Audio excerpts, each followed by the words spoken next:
How fast is too fast? Let's talk about mag dumping a little bit.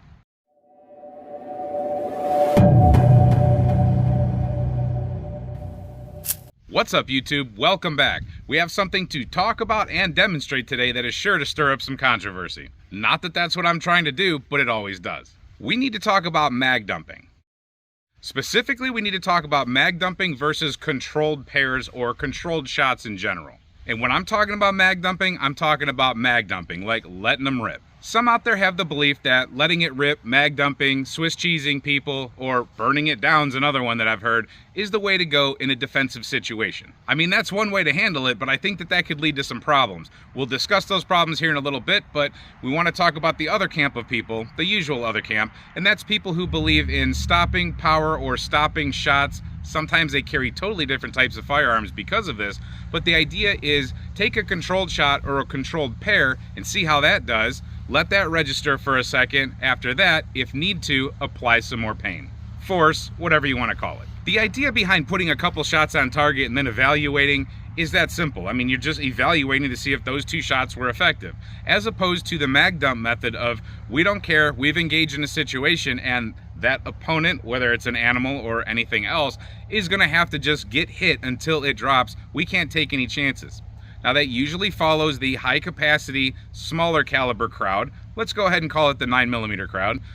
And then the other end of the spectrum for the controlled pairs or one-shot stoppage group is usually going to go to, let's just be totally truthful here, the 1911 crowd, the revolver crowd, the very small micro concealed pistols that have the single stack magazines. Then of course there's things that are in between the two, and then there's people that have no idea, they just carry a gun. Or firearms to them are just something that's laying around the house that they have no idea what to do with. It's just there for the idea of home protection, but they don't put any thought into it. And I've mentioned it in the live chats, which by the way, we have really cool live chats. You should stop by, usually on Wednesday nights, and check us out.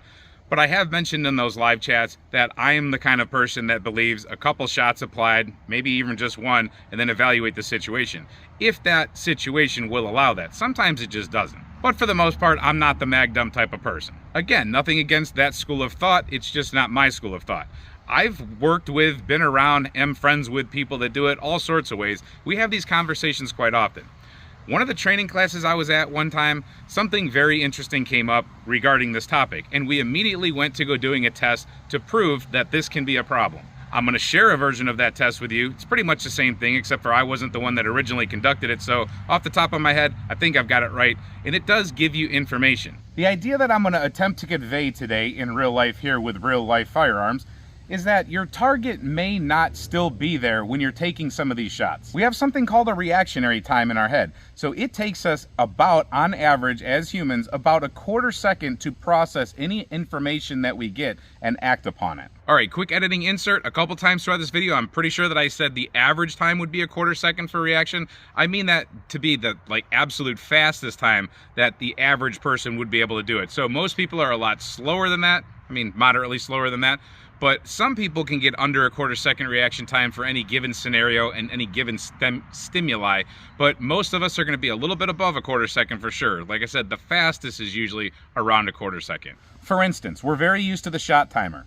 Not many people can get under the response time of around a quarter second with a shot timer. Sometimes you can get to the 0.23, 0.24, things like that. But for the most part, even if you have your firearm out and at the total ready with your finger on the trigger, you hear the beep, it takes you around a quarter second to pull the trigger. Now maybe some people can do it faster than that. We know that there's ways to trick the game or rig the game to do it. But for the most part, your average person has a quarter second response time, and that includes visual input. When we're focused on the sights and we're taking a look at an opponent or a target or whatever it is we have to take care of, we are going to be visually into that thing. We are going to be waiting for visual clues to tell us what to do next. Most of that time, we're going to be focused on making sure that that target is still there and where are our sights in relation to that target as we continue to pull that trigger. So once the fight starts and once the adrenaline hits, everything goes to crap. But what we're doing is looking down these sights, looking at that target, trying to put everything together and put shots on target with our finger. Now, the visual stimuli usually to stop shooting is when the chewy box goes down. And herein lies the problem. So remember when I said we have about a quarter second reaction time with auditory or visual input? Well, when this Chewy box actually goes down, it takes us usually at least a quarter of a second to process that and to tell our trigger finger to stop doing what it's doing if we're doing that whole let it rip style type of shooting. Now, if this is something we're not used to doing and everything goes to heck one day and we find ourselves doing something like this, getting attacked by a Chewy box and having to retaliate and return fire, we're gonna have some major adrenaline and God knows what other chemicals flying through our brain. That might really alter the reaction time. So best case scenario is a quarter second. People love to talk about over-penetration and how that can be dangerous to bystanders that are behind a target or near a target. Well, let's talk about this. What happens when this Chewy box finally decides the lights are out, we T-boxed, we did whatever we had to do, something hit spinal tissue, the Chewy box goes down. And if anybody knows in reality, when things go down, things go down. If you watch enough of these incidences on video, when those absolute shutdown shots happen, the average person weighs between female and male, let's just say between 100 to 300 pounds. That goes down like a ton of bricks right now. If we're still pulling the trigger for a quarter second or more, let's say a half a second after that, well, those are bullets that are going beyond where the target used to be. The Chewy box was here, now the Chewy box is down there, but we're still launching targets downrange. That's a liability, that's a problem, that's actually what we would call a negligent discharge. Anytime your bullet does not strike its intended target, it is a negligent discharge in my opinion. And I heard something a long time ago that I'll never forget, and I'll share it with you now. Remember, there is a lawyer attached to every single bullet that goes downrange. So you better be darn well sure it's going where it needs to go and not beyond. And this does not just apply to handguns. This applies to rifles, shotguns, anything you use for personal defense or home defense. Anything with a significant size magazine like this 20-round YouTube compliant magazine, or a shotgun with a very long tube, this one can hold 15 rounds. And between the damage that rifle bullets can do and the payload that shotguns can deliver, we got serious problems on our hands with that also if we keep shooting beyond a target going down. And I'm gonna demonstrate with all three of these firearms and this shot timer exactly what I'm talking about. Let's get to shooting real fast. All right, hopefully this goes well. I'm not used to using a shot timer. I got it out of my pocket. Camera guy's good with them, but he's behind the camera. So when that shot timer goes off, I'm gonna take as many shots as I can really quick. I'm gonna burn it down. And when I hear the beep again, I'm gonna stop. I'm gonna see how long it takes me to stop. I might go beyond that timer with a few shots, or I might not. This is how we prove things or test things. So here we go. I'm gonna push the button and then we're gonna take some shots. We do a load, a press check, a magazine check. We are good to go. Ready, camera guy? Ready.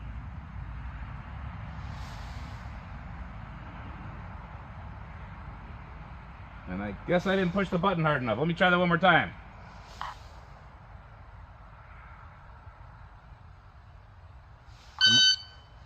I'm screwing this all up. All right, I'm already screwing the timer up. Let me try that one more time.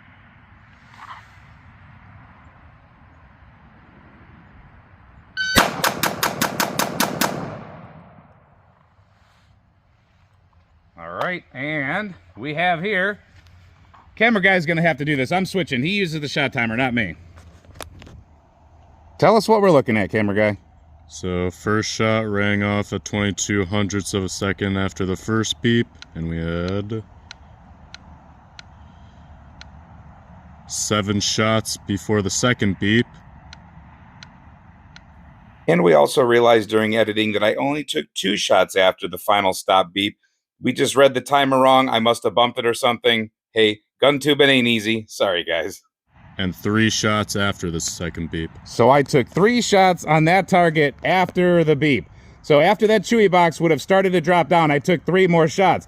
That was honest attempt right there. I wasn't messing around. So according to the math right here, I continued to shoot for 35 hundredths of a second after that beep went off. That's a little bit more than a quarter second, and that makes sense with response time, reaction time. And all of those shots did hit the target. 6 of them hit very well, I would say, and then 3 of them, so 9 total, were not the greatest. So something started falling apart in here somewhere, and that would just fall apart more probably under the stress of the situation and if this thing started dropping. So if these were my last shots, which I'm not sure if they were or not, but if I already started going high and the target were to start dropping, well, you know how that meets in the middle.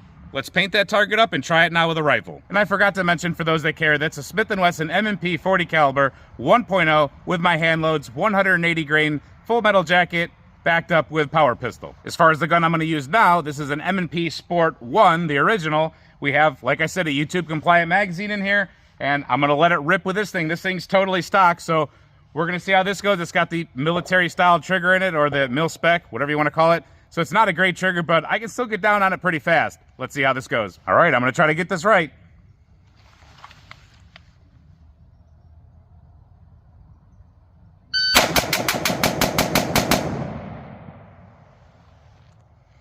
Let's see how we did this time. First shot rang off at 24 hundredths of a second after the first beep. And we had 8 shots before the second beep. And 3 shots after the second beep. Total reaction time to stop shooting was 49 hundredths of a second.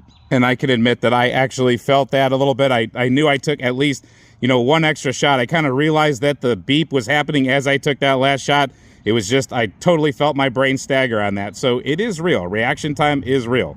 And here's the thing, these are totally cold shots. I have not been practicing. I haven't had this rifle out in months. I had shoulder surgery and I haven't been really doing much. This is winter, this is my off season.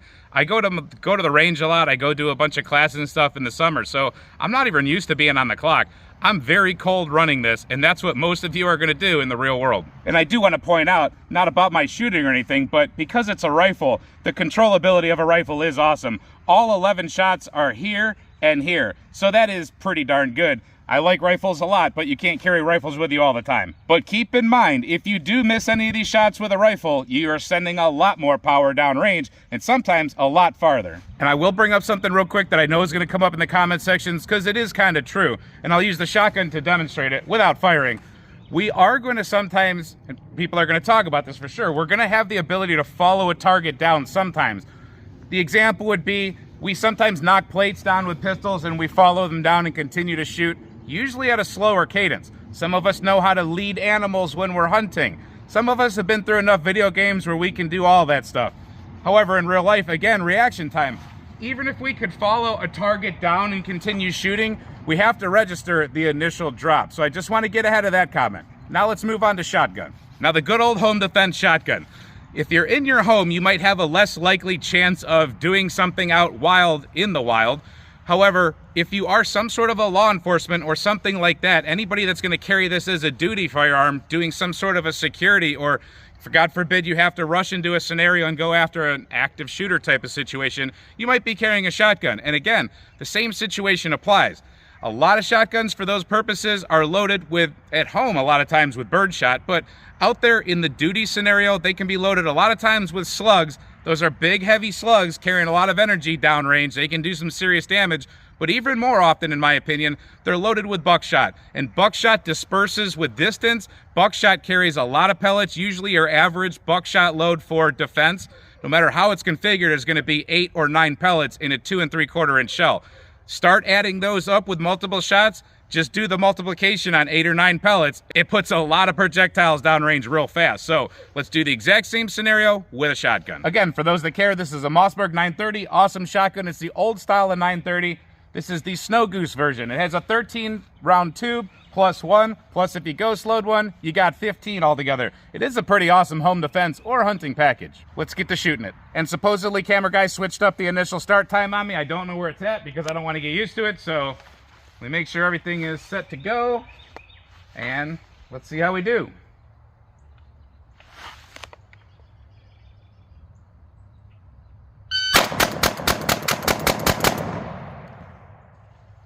That thing pushed you back a little bit. I always stutter on that trigger just a little bit. After a few rounds, I stutter on it, and then we get back going again. You can train that out of yourself, but it's a cool gun, I'm telling you, really cool. Sometimes if you really get rocking and rolling on it, you can completely outrun the trigger. First shot rang off at 26 hundredths of a second after the first beep, and we had 7 shots before the second beep, and 3 shots after the second beep. So right there, 3 shots again. Total time it took the turkey to stop shooting was 44 hundredths of a second. So there you go. That was pretty close in line with the rifle, in my opinion. That was really close with the rifle. We were using birdshot, that's why it looks so cool. But whether it's buckshot or birdshot, it's gonna have a dispersion effect, and that's what you're worried about with shotguns. So although I think we might have missed 1 or 2 over here somewhere, most of them did hit this target, especially at that range. But if you were to start backing up, or if your opponent is far away, or whatever animal you're dealing with is farther away, and then you keep pulling that trigger and Chewy box goes down, well then, boom, you've got a problem beyond your backstop somewhere. So if you were to send 3 shots down range using a shotgun with double-aught buckshot using 8 pellet buckshot, you would be sending 24 extra pellets down range. If you did that with 9 pellet buckshot, you would be sending 27 .32 caliber balls down range. That's a lot of projectiles that you didn't mean to send down range. So one thing you're never gonna get on this channel is BS. If you think this is BS, or in general, I think everybody should probably try to do this, get a shot timer or borrow a shot timer. A lot of ranges actually have them. If you go to the range, you can just ask to borrow it. Usually, get yourself your pistol or rifle or shotgun, whatever you want to do it, and try it again. Maybe you can train this out of yourself, but I highly doubt that because reaction time is reaction time. But I'm telling you, try it. It's really interesting. When I first heard it, I didn't question it because I really trusted the source. I heard it, but then we immediately saw it demonstrated, and one of the best shooters that we shoot with did it, and he dropped exactly 3 shots. After the timer went off is what I mean. And I'm telling you, this guy knows what he's doing. He's been to 1,000,000 classes and he's taught 1,000,000 people. And what was funny is he didn't see it coming because another instructor pulled the scenario on him. He had no idea what he was doing. He was just told to shoot as fast as he can when he heard the beep and then stop when he heard the beep go off. He was told, do not shoot after the beep. So he was trying, and like I said, he knows what he's doing, and he dropped 3 shots. I just said it wrong again. He went 3 shots beyond the timer, meaning theoretically, target drops, 3 more shots go downrange. I'm sure we're gonna get some good comments about this one, but let me know what you think. Like I said, there's 2 schools of thought. There's the let it rip guys, and then there's the let's take a couple shots, 1, 2, maybe 3, controlled pair or double tap maybe if you wanna call it that, to see how it goes, and if we need to apply more, we do. I'm not saying that either one's right or wrong, I'm just showing that there is strong evidence on the timer, there's data, and there's scientific evidence with our brain, the reaction time, to show that we could be sending extra shots. And with shotguns, a whole lot of extra shots. But let me know in the comments what you think about this testing, the way we did it, the whole idea behind it. I'm interested to hear your thoughts. I'm interested to hear of any of the law enforcement opinions out there. Has this been taught to you in some of the classes that you've been in, or do you teach this to some of your students? And any other trainer for that matter.